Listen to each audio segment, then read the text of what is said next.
guys, selamat datang di vlog wawasan pendidikan kita.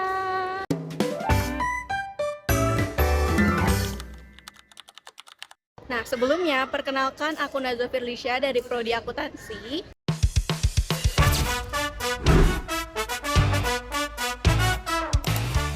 Aku Josika Piran dari Prodi Pendidikan Bisnis. Nah, di vlog kali ini kita tuh akan ngebahas AI dalam pembelajaran. AI dalam pembelajaran tuh bakal ngebuat kita ketergantungan atau malah ngebantu ya. Nah, narasumber kita kali ini ada dua loh teman-teman. Yang pertama adalah dosen dari Fakultas Ekonomi dan Bisnis yang mengajar di program studi pendidikan bisnis, yaitu Bapak Bagus. Dan yang kedua adalah mahasiswa angkatan 2024 dari Fakultas Teknik. Oke, tanpa berlama-lama langsung aja nonton videonya.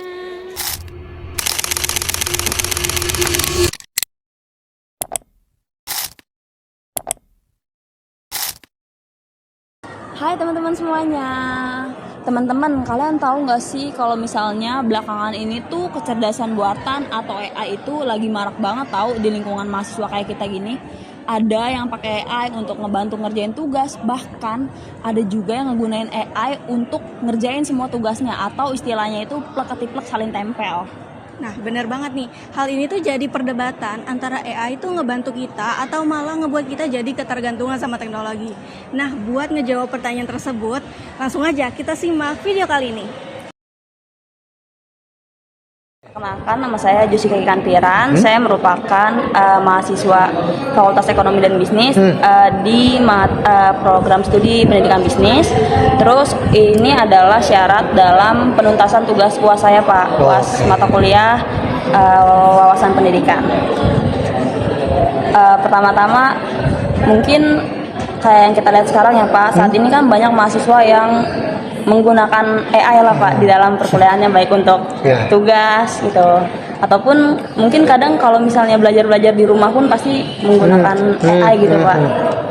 Nah, terus kita kan juga bisa ngeliat ya, Pak, dengan penggunaan AI ini tugas-tugas mahasiswa mungkin bisa jadi lebih cepat selesai. Betul. Mahasiswa ini karena sering menggunakan AI jadi tidak berpikir sendiri gitu, Pak. Jadi ketergantungan apa-apa langsung salin tempel mungkin istilahnya kayak gitu ya, Pak. Jadi kemampuan analisis, menulis, sama berpikirnya mahasiswa ini jadi menurun karena udah terbiasa menggunakan AI gitu. Nah, sebelum saya masuk ke pertanyaannya, mungkin Bapak bisa memperkenalkan diri dulu, Pak. Oke. Josika ya? Iya, Pak. Sebelumnya perkenalkan bagi yang belum kenal, nama Bapak Bagus Karismawan, biasa dipanggil Pak Bagus saja. Saya di sini sebagai dosen pendidikan bisnis di UNJ. Seperti itu. Terus kira-kira mungkin udah berapa lama sih, Pak, Bapak di UNJ ini? Bapak sudah dari tahun 2024. Sekarang kan 2026 ya, 2 tahun kira-kira. Iya, betul. Sebelumnya Bapak mahasiswa juga pasti kan? Kuliah di mana? Kuliahnya di mana, Pak? Bapak dulu kuliah S1 di matematik. Kuliah S1 di matematik, ambil majornya computer science. Lalu sempat kerja juga, nyambi juga. S2-nya di ITB bisnis. Ambil bisnis berarti di ITB. Saya sempat kerja berapa tahun sebelum akhirnya jadi dosen di sini. Terus zaman Bapak kuliah, AI ini udah secanggih sekarang atau belum sih, Pak? Sama sekali belum. Sama sekali belum. Nggak secanggih itu ya.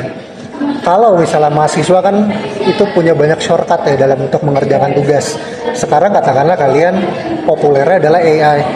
Kalian ngelihat yang paling worst case ya, kalian baca soal kasus, kalian malas mengerjakan, kalian ngetik pakai AI, seperti itu. Kalau zaman dulu yang paling berat itu ada website yang namanya Cek, tahu nggak Cek? Atau Course Hero, kadang-kadang sekarang. Oke. Zaman dulu, zaman Bapak mungkin sebandel-bandelnya ngelihat ya dari Course Hero atau Cek. Itu pun kalau ada soal yang sama, jadi bisa lihat jawabannya seperti itu. Kalau ada yang sama Nah, aja, Pak. tapi kalau 2-3 tahun terakhir ini Bapak yakin semua pasti pakai AI misalnya kan? Gitu.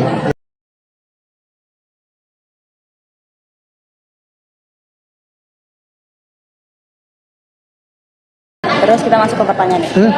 Kira-kira seberapa sering sih Pak Bapak melihat mahasiswa yang menggunakan AI di dalam proses pembelajaran? Terus bagaimana sih kira-kira pandangan Bapak terhadap penggunaan AI di mahasiswa? Oke, Bapak mikir secara penggunaan tadi ya. Penggunaan AI seberapa worst case lah dalam menggunakan. Kalau dilihat dari worst case-nya, pengalaman Bapak pasti Bapak kalau ngelihat satu tugas, katakanlah tugas studi kasus ya. Nah, studi kasus biasanya kan dikumpulkan dalam bentuk makalah. Makalah itu dalam bentuk teks, dan itu yang paling bisa diutilisasi oleh mahasiswa, dicurangi untuk dijawab semua pakai AI. Kalau Bapak ngelihat dari 40 atau 50 mahasiswa satu kelas, 40 lah ya, 30-40, pasti ada 5 orang, 6 orang, 10 orang yang kemungkinan pakai AI. Bapak tahu dari mana? Adalah seperti itu ya. Oke.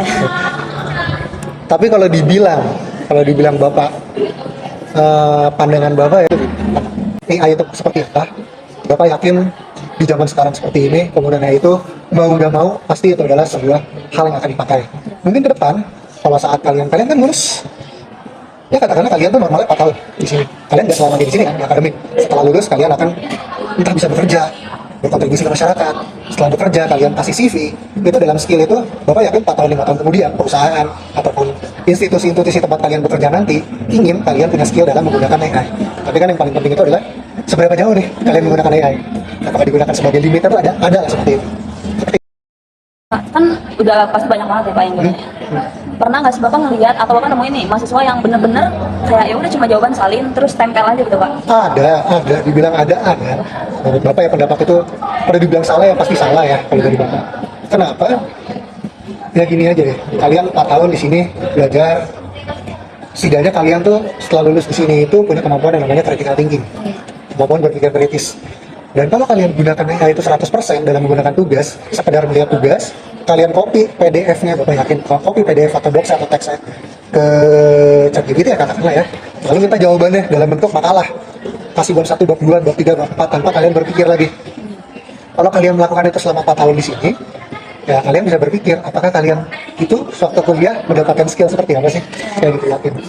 Juga maksudnya harus berpikir gitu ya Pak. Berpikir, yang paling penting adalah berpikir. Kalau dia pakai AI terus ya apa sih buat dia ke depannya selama Betul, jika 100% seperti itu, karena Bapak yakin, Bapak pasti punya pengalaman ya. Bapak lihat sendiri bab 1, bab 2, bab 3, bab 4, semuanya tuh ya udah kelihatan lah. Itu pakai sekedar kopas seperti itu, tahu lah. Terus kira-kira ada nggak Pak menurut Bapak nih Pak perubahan kualitas mahasiswa di zaman Bapak dulu sama di zaman sekarang yang serba AI apa-apa pakai AI gitu Pak? Kalau melihat dari sisi positif negatif, Bapak lihat ya, karena Bapak katakanlah ini mahasiswa ideal yang menggunakan AI sebagai tools, sebagai sarana untuk diskusi, bahan diskusi aja. Karena kita tahu kalau mahasiswa kesulitan itu kan diskusi, biasanya pertama lihat buku, yang kedua lihat secara tradisional ya, lihat dari buku, yang kedua kalau bingung tanya aja sama dosen, kalau nggak orang yang mengerti. Tapi kan pasti kalau zaman dulu itu ada keterbatasan, buku hanya bisa menjelaskan buku itu aja yang dijelaskan oleh buku itu. Kalau kalian tanyakan dosen, belum tentu dosen atau para ahli itu punya spend waktu untuk bersama kalian, pasti sibuk juga kan. Jadi yang paling gampang menggunakan AI itu adalah sarana bertukar pikiran seperti itu. Kalau misalnya mahasiswa ideal memang menggunakan AI sebagai tool seperti itu, Bapak yakin sih sebaiknya adalah kemampuan istilahnya kemampuan untuk mentranslasikan jawaban atau solusi katakanlah dalam tugas tersebut jauh lebih baik daripada mahasiswa zaman Bapak dulu gitu. Seperti itu. Kalau digunakan dengan baik, pasti lebih bagus dari zaman Bapak. Bapak mikir dilawan sama mahasiswa ideal yang memakai AI, kalau dikatakan di compare ya pasti bisa kalian karena udah ada sarana AI. Tapi kalau masalah itu dari sisi buruk, balik lagi ke Bapak, kasus seperti tadi, seperti kalian menggunakan Bapak yakin 100% di zaman sekarang nggak mikir sama sekali, ya mungkin secara kertas oke. Tapi setelah lulus, kalian lulus kan yang ditargetkan adalah kalian akan menjadi seperti apa setelah lulus, seperti itu. Kalau kalian lulus hanya menggunakan AI, ya sayang aja 4 tahun ini sia-sia banget. Kayak jadi karena kemampuan berpikir kritis juga nggak ada ya Pak buat masa depan. Betul. Kalau misalnya masuk ketergantungan ya Betul. bakal susah sendiri ya Pak ke Betul. depannya. Kalau kalian katakanlah lamar kerja, kalian tahunya bisa pakai AI, kenapa nggak AI aja yang dikerjakan bukan kalian kan seperti itu. Iya benar. Terus selanjutnya Pak, gimana sih Pak menurut Bapak strategi yang tepat Pak biar nantinya tuh AI ini jadi alat bantu belajar Pak, bukan kayak jadi pengganti mahasiswa untuk ngerjain tugas? Strateginya ya. Ya kalau menurut Bapak sendiri. Yang pertama strateginya mulai dari motivasi internal dulu. Kalian di sini hanya di kuliah di sini 4 tahun ya. Kalian lulus pasti punya plan lah istilahnya ya, pasti udah punya bayangan. Kalian setelah lulus dari ini mau jadi apa? Kalau Jessica sendiri mau apa? Kalau saya mau jadi pengusaha sebagai punya bisnis sendiri. Pengusaha bisnis. Iya. Oke. Kalau dari pengusaha bisnis, katakanlah kalian Jessica di 100% menggunakan AI tadi. Ya. Menurut Jessica sendiri, sisi negatifnya apa sih kalau dalam usaha? Kalau dalam usaha ya, kalau saya 100% gunain AI pasti kayak saya nggak punya gambaran gitu Pak, kira-kira kedepannya nih apa yang akan saya lakukan, terus gimana sih cara saya melakukan apa yang saya ingin capai gitu Pak. Karena kan saya apa-apa pakai AI gitu kan, kayak secara tugas saya pakai AI, jadi pasti kedepannya saya udah buntu banget nih Pak, jadi udah ketergantungan. Katakanlah kalian pengusaha yang mau bikin ide bisnis. Iya. Kalau pakai ChatGPT kan bisa gunakan satu kan saya sekitar 50 ide bisnis yang mungkin Jessica bisa pakai. Tapi dari 50 Jessica sendiri, kalau Jessica sendiri cuma pakai AI, bagaimana Jessica bisa memilih ide bisnis mana sih yang visible, satu dari 50 itu yang terbaik seperti apa? Itu kan pasti ada nilai dari kreativitas, melihat dari lingkungan bisnis yang mungkin AI belum bisa lihat seperti itu. Nah itulah sebenarnya skill Jessica yang harus punya suatu menempuh pendidikan di UNJ ini. Ya. Terus menurut Bapak, mahasiswa yang ketergantungan sama AI ini biasanya disebabkannya itu karena teknologi atau emang dianya udah rendah motivasi belajar dari mahasiswa itu sendiri Pak? Bapak yakin yang pertama teknologi sih sebenarnya, kalau lihat dari eksternal. 2-3 tahun terakhir ini AI kan meledak banget. Gak cuma kalian sebenarnya yang tergoda sebenarnya untuk menggunakan 100% menyerahkan keputusan kepada AI. Bapak yakin karyawan-karyawan yang sudah bekerja di industri ya, pasti tergoda juga untuk menggunakan AI 100%. Bapak yakin juga mungkin ada dosen di luar sana yang menyerahkan sepenuhnya kepada AI. Karena nggak dipungkiri kemajuan AI itu menurut Bapak ini udah semacam revolusi sih. 3 tahun ini revolusi besar banget. Jadi ini kemungkinan balik lagi ke motivasi kita sendiri. Kalian mau full menggunakan AI 100% dengan konsekuensi yang ada. Apa resiko terburuk kalau kalian menyerahkan istilahnya semua masalah kepada AI, atau kalian sendiri yang sebenarnya kritis? Kalian masih butuh critical thinking nggak nanti? Seperti itu. Katakanlah perusahaan, suatu kalian lulus masuk ke industri, pasti kalian mikir dong, perusahaan butuh karyawan yang seperti apa sih? Seperti itu. Balik lagi ke pertanyaan kontradiksi nih, apakah perusahaan membutuhkan orang yang menggunakan 100% pakai AI aja? Kira-kira perusahaan butuh kayak gitu sih. Seperti itu aja. Berarti menurut Bapak karena ya emang ada suapan teknologi yang semakin maju ya Pak? Betul, pada akhirnya ya diri kita sendiri, sebenarnya internal dari kita sendiri, mau seperti apa sih kita di masa depan seperti itu, demi kebaikan kita sendiri juga seperti apa. Nah kalau dari tadi udah saya tanya, kan banyak ya Pak berarti yang dapat saya simpulin itu banyak plus dan minus dari penggunaan AI di zaman sekarang ya Pak. Yeah. Tapi kalau menurut pandangan Bapak sekarang saat ini, menurut Bapak kebanyakan mahasiswa saat ini itu AI ini membantu atau malah membuat sebagian mahasiswa tergantungan sih Pak sama AI? Nah, balik lagi ke motivasi sendiri.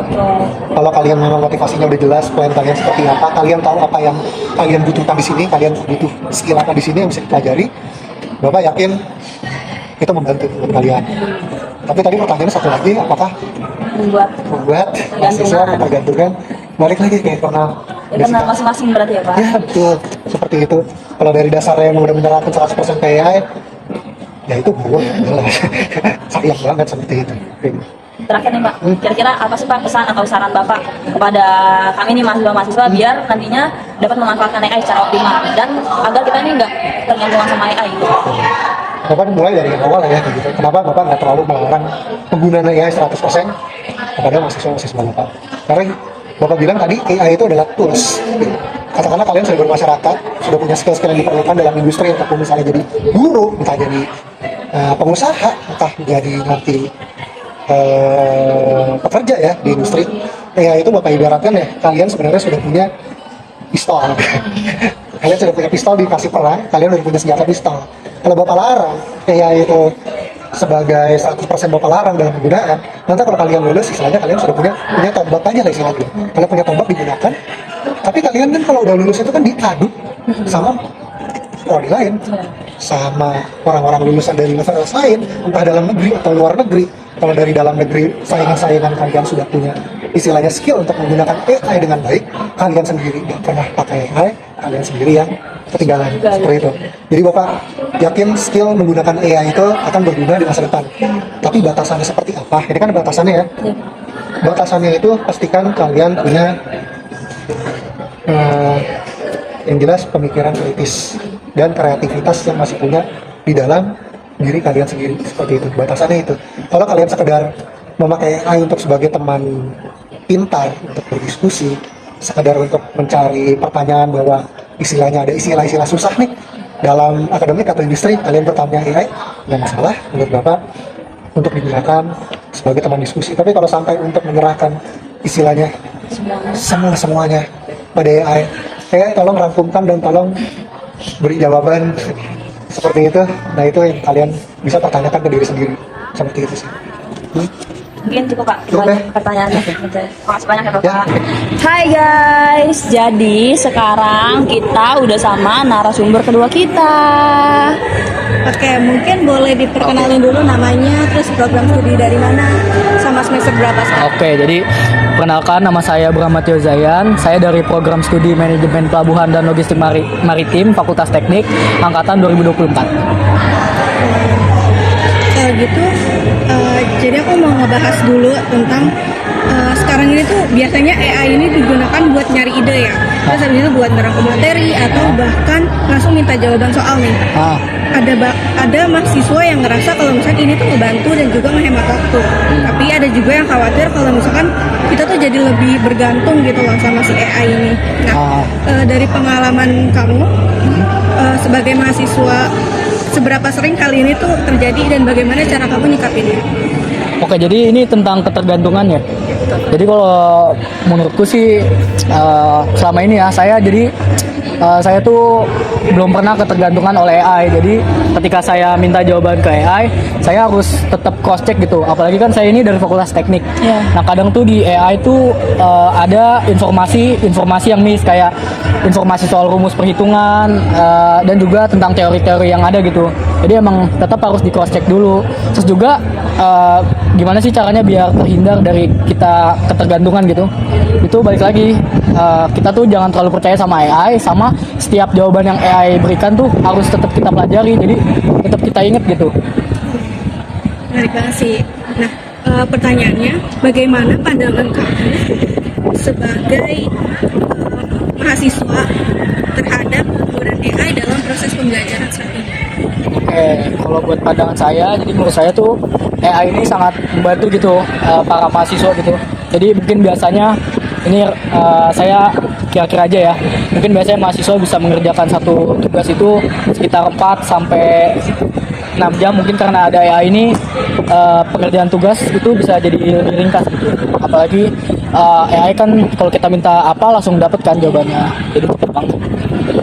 Kamu rasain nggak sih perubahan dalam cara kamu mengerjakan tugas sejak menggunakan AI?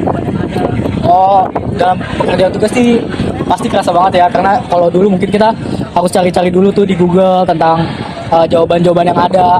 Apalagi dulu ada namanya robo guru ya. Nah, sekarang tuh udah nggak ada gitu-gituan, jadi lebih cepat gitu. Tapi baik lagi ya, tetap kita harus cross check dulu jawaban dari si AI tersebut, karena tetap aja namanya sistem kan pasti ada kesalahan kan. Tapi kamu pernah nggak menggunakan langsung jawaban AI tanpa di cross check dulu atau langsung dipakai secara mentah-mentah gitu? Oh, kalau buat jawaban sih belum pernah ya selama ini, soalnya untuk sekarang tuh AI penggunaan katanya menurut saya masih terlalu robotik gitu, jadi masih terlalu kaku. Jadi kalau misalnya dipakai buat sebagai jawaban gitu, mungkin jawabannya masih gak enak gitu dilihat karena masih kaku. Nah, menurut kamu apa sih manfaat AI bagi kamu dalam kegiatan akademik sehari-hari? Kalau menurut saya manfaat AI-nya itu yang pertama itu untuk mencari jawaban, terutama mencari jawabannya itu menjadi lebih cepat gitu dan juga lebih mudah. Terus juga sekarang tuh AI bisa juga dicari untuk mencari jurnal-jurnal gitu. Nah, kan menurut saya ya selama saya kuliah yang paling susah itu nyari jurnal sesuai dengan yang kita inginkan gitu. Nah, dengan adanya AI ini menurut saya tugas mencari jurnal itu menjadi lebih mudah gitu. Jadi lebih cepat. Kira-kira apa aja dampak negatif yang pernah kamu rasakan akibat terlalu sering menggunakan AI? Kalau menurut saya dampak negatifnya itu saya jadi lebih malas gitu. Misalnya ada tugas-tugas yang mencari tadi jurnal kayak tadi, misalnya nggak boleh menggunakan AI gitu, harus kita cari dari Google Scholar. Itu mungkin saya jadi agak sedikit lebih malas ya, karena biasanya ada AI cepet gitu dapat jurnalnya, sekarang jadi agak lebih lama gitu. Tapi penggunaan AI ini tuh bisa ngebuat apa ya, pikiran kritis kita jadi nurun nggak sih menurut kamu? Kalau menurut saya selama itu balik lagi ke per individunya ya. Kalau menurut saya sih kalau AI itu malah jadi lebih membantu gitu, karena kalau kita lihat jawaban-jawaban AI itu lebih lengkap. Misalnya dia itu karena dari gabungan beberapa jurnal kan, jadi jawabannya lebih lengkap lagi, terus lebih terperinci lagi. Menurut saya sih kalau kalian menggunakannya dengan benar, malah mahasiswa jadi lebih kritis lagi, soalnya jawabannya akan lebih kompleks lagi. Kira-kira apa sih strategi kamu supaya AI ini tuh tetap jadi alat bantu buat belajar, bukan yang mana dia tuh malah ngeganti proses berpikir? Oh, jadi gini. Jadi strategi saya, misalnya ada pertanyaan dari dosen, misalnya saya menggunakan AI nih, tetap saya baca lebih ulang lagi sih. Jadi harus kita cross check, kita pahami lebih dalam. Jadi percuma misalnya kita ditanya dosen, terus kita jawab jawaban dari AI. Kalau kita lihat pasti jawabannya tuh kayak kita baca by textbook aja gitu. Jadi kesannya jawabannya kurang bagus. Jadi Biasanya Bram itu ngegunain AI itu untuk tugas-tugas apa aja sih? Yang paling sering gitu. yang paling sering sih saya menggunakan AI untuk tugas-tugas yang membutuhkan jurnal gitu, yang membutuhkan citasi. Karena menurut saya yang paling lama itu ada di mencari jurnal. Terus kan tadi Bram sendiri bilang kalau misalnya AI ini kan bisa ngebantu, dan Bram sendiri itu ngegunain AI dengan di cross check lagi kan. Tapi kan masih banyak beberapa mahasiswa yang ngegunain AI itu cuman salin tempel, istilahnya kayak gitulah. Nah, menurut Bram sendiri dari pandangan Bram gimana sih tentang mahasiswa yang kayak gitu? Kalau menurut saya tentang mahasiswa yang kayak gitu ya, yang pertama nggak boleh ditiru ya. Karena menurut saya itu malah tadi membuat jadi males, terus juga bikin kita bodoh. Kan menurut saya kita ini kan di kuliah ini untuk belajar kan, maksudnya menimba ilmu. Jadi nanti ketika kita kerja udah ada ilmunya gitu. Jadi kalau kita misalnya cuman tadi kayak copy paste juga, kita nanti pas di tempat kerja, oke, misalnya IPK kita bagus, tapi pas di tempat kerja nanti kita kosong gitu, nggak ada isinya, kan malu dong dilihat sama atasan, sama HR. Kalau kita wah ini IPK 39 tapi nggak ada isinya, buat apa gitu. Berarti kayak percuma gitu. Jadi nilainya cuma nilai aja yang Iya, bagus, tapi skillnya nggak punya gitu. Iya, ya, jadi karena- cuman angka doang. Oh gitu. Berarti jangan ditiru lah ya. Jangan ditiru, teman-teman. Jangan ditiru ya teman-teman. No. Terus menurut Bram sendiri, Bram tipe orang yang ketergantungan nggak nih sama AI sekarang? Kalau menurut saya sih mungkin saya udah setengah ketergantungan ya sekarang. Cuman balik lagi, namanya teknologi kan terus berkembang. Sama kayak dulu, zaman dulu kan mungkin ayah ibu kita nyari tugas dulu harus ke perpus dulu, lebih lama kan. Terus kemudian di masa depan kan ada Google, terus membantu dalam pencarian lebih cepat lagi. Nah, sekarang kan juga ditambah ada AI lagi kan. Jadi mungkin secara kita buat belajar, media kita belajar juga lebih mudah gitu, lebih luas gitu. Nah, juga kita sebagai mahasiswa juga harus mengikuti perkembangan teknologi gitu. Jadi mungkin kita jangan anti AI gitu. Jadi kalau menurut saya, kalau misalnya kita jadi orang yang anti AI atau nggak mau berkembang gitu, itu akan kalah dengan kompetitor kita. Nah, terus sekarang kan Bram sendiri udah semester 4. Berarti kan udah 2 tahun ya di UNJ. Iya. Pertama masuk UNJ itu AI itu udah langsung merajalela di sekarang di saat zaman Bram masih semester 1, atau sekarang ini lebih merajalela lagi sih, lebih dominan lah orang-orang pakai AI. Jujur ya, aku tuh baru tahu AI itu pas masuk kuliah gitu. Jadi sebelumnya ada tugas pertama yang aku benar-benar nyari di Google kemana-mana gitu, maksudnya agak lama ya tugasnya. Nah terus dikasih tahu lah sama temanku, kalau lu kenapa nggak pakai, kamu kenapa nggak apa ya, lu nggak pakai AI aja gitu kan, tugasnya jadi lebih cepat gitu. Terus saya baru lihat, oh iya ternyata pengerjaan tugas sama misalnya kita pengen nyari jawaban juga menjadi lebih cepat. Jadi kan meringkas waktu mahasiswa kan. Nah, jadi itu sih. Jadi saya merasa bahwa AI itu udah merajalela pas semenjak saya masuk kuliah gitu. Jadi semester 1 AI itu udah merajalela. Iya benar-benar. Berarti bener sama sih, aku juga pernah ngerasain di mana fase di mana awal-awal tuh kita ngerjain tugas ya kita cari rekomendasi awal tuh Google Scholar. Terus nggak lama ngelihat teman-teman yang make AI jadi ikut-ikutan dan sampai sekarang. Iya. Itu benar kan? Itu Pasti bener relate banget. banget buat kita. Soalnya kalau misalnya kita nggak ikut kan kita ketinggalan dong sama teman Iya kita kan. benar.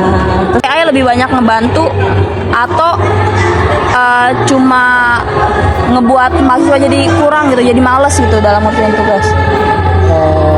Kalau menurut saya sih, baik lagi tadi tergantung individunya.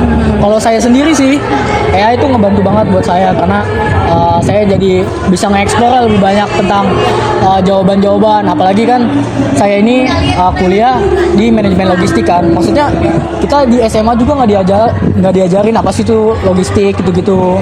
Nah, semenjak ada AI ini, saya jadi bisa lebih nge-explore lagi gitu tentang mendalami tentang kegiatan logistik, ekspor impor dan lain-lain gitu. Berarti tergantung nih individu ini mau membuat dirinya lebih berkembang lagi Ya, atau enggak atau gitu. enggak, iya sih benar. Terus kata-kata terakhir dong untuk hari ini. Aduh, kata-kata terakhir ya Allah. Apa ya? Untuk mahasiswa deh, untuk teman-teman mahasiswa yang udah terlanjur kebergantungan deh.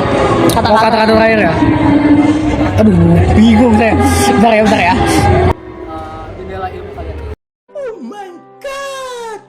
Jangan membuat AI ketergantungan. Buatlah AI sebagai jendela ilmu kalian.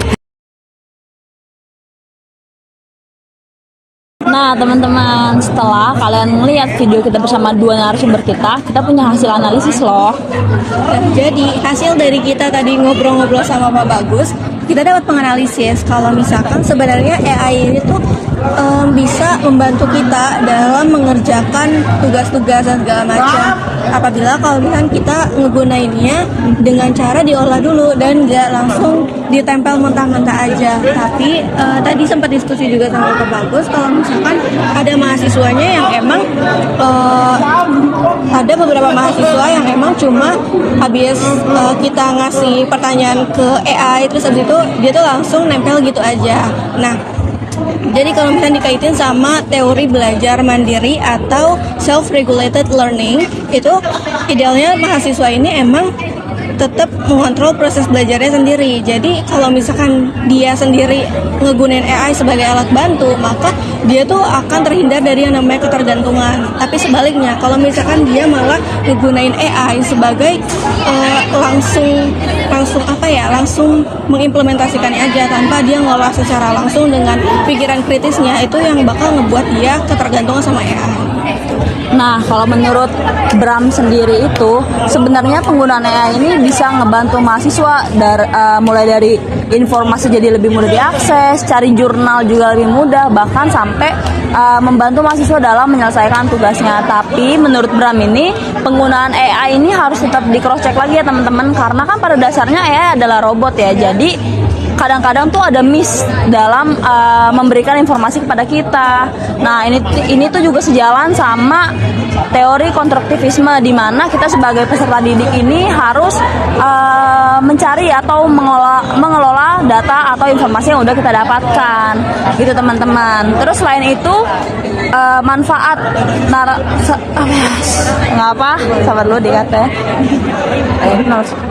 Nah, selain itu Bram sendiri ini juga bilang kalau misalnya dengan dia sering pakai AI itu bisa ngebuat dirinya jadi lebih males gitu, karena informasi apa aja tuh udah ada di AI secara cepat dan instan, jadinya ngebuat diri kita jadi lebih males lagi teman-teman. Tapi dengan demikian Bram itu juga bilang kalau misalnya AI enggak selalu kok nurunin kemampuan diri kita, bahkan AI bisa meningkatkan kemampuan diri kita kalau misalnya kita menggunakannya dengan bijak. Terus ada pesan loh dari Bram bilang buat kalian-kalian nih yang suka pakai AI cuma salin tempel, mendingan berhenti dari sekarang, karena emang nilai kalian jadi bagus tapi nanti keterampilan kalian ini sangat minim loh teman-teman. Betul banget tuh. Teman-teman, kesimpulan yang dapat diambil adalah apakah AI ini ngebuat mahasiswa jadi kebergantungan atau membantu, yaitu balik lagi ke diri kita masing-masing sebagai mahasiswa. Apakah kita bijak menggunakan AI dalam pembelajaran atau enggak. Nah, ditambah sekarang ini kan udah di era modernisasi ya, jadi teknologi itu emang terus berkembang. Nah, jadi kehidupan kita tuh emang beriringan sama yang namanya AI atau teknologi. Jadi mau nggak mau dari diri kita sendiri emang ngegunain AI dengan cara yang lebih bijak lagi. Betul teman-teman, bahkan kalau misalnya kita nggak ngegunain AI, kita bakal ketinggalan sama teknologi yang ada untuk masa depan kita juga, karena industri saat ini juga menggunakan teknologi yang ada sekarang. Nah, jadi pembelajaran yang emang bisa kita ambil, AI ini tuh sebenarnya bisa kita gunain sebagai alat bantu kita dalam pembelajaran maupun untuk mengembangkan diri kita. Kita nggak bisa ngegunain AI buat ngegantiin diri kita sendiri, karena itu juga dapat berpengaruh ke kemampuan diri kita. Benar teman-teman. Nah, dengan kita menggunakan AI dengan bijak, kita bakalan meningkatkan kemampuan diri kita dan untuk masa depan kita di masa-masa kita udah lulus nanti, karena itu bakal dibutuhin banget dan juga membuat pastinya kita jadi nggak ketergantungan sama AI. Sekian dari video kita kali ini. Terima kasih buat teman-teman yang udah menyaksikan. Jangan lupa like, comment, and subscribe. Bye-bye.